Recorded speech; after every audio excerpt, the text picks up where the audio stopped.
We're looking at one of the many things that we're working on is exactly what's happening right out there with the groundbreaking of a veterans home for our aging population.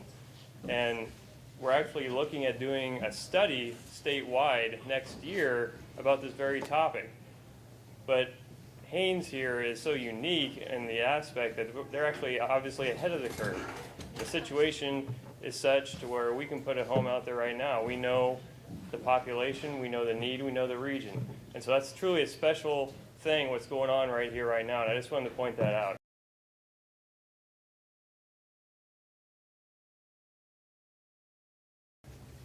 I want to talk just a little bit about the Haines Assisted Living Corporation because it's a charitable corporation for charitable purposes.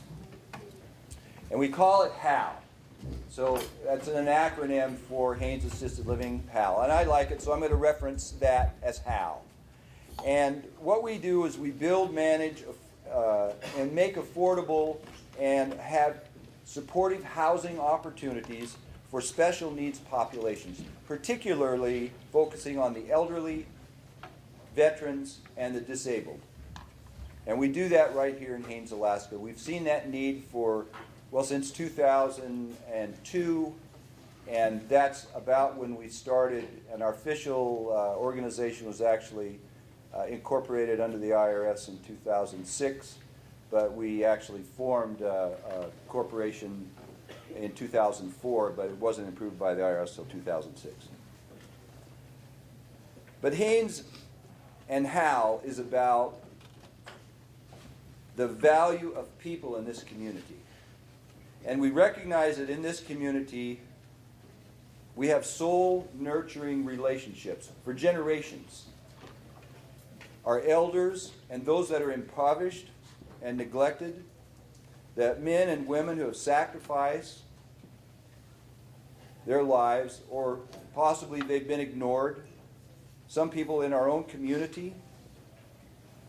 What we don't want to be is a hollow shell. Haines cannot be just a place for commerce or a ferry terminus. Otherwise, we're absolutely nothing much at all. Our soul of who we are, our strength of who we are, is in our elders, our veterans, our families, our children, our culture, our people. That's what is the most valuable thing to us. And we need to do everything we can to foster that relationship with one another. So all of these things that I just mentioned, our elders, our veterans, those that are disabled, this is our home, it's their home. And we want them to stay. We don't want them to leave.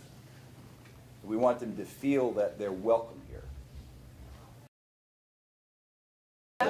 He did. He had a couple of friends that were getting real old, and they were going into different homes here and there. And I think one of his friends had to go up north.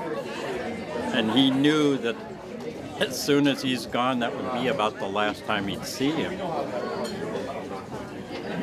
So he was delighted at the concept. He's been quietly pushing this for years. Did the first shovelful, then it would become a reality to me.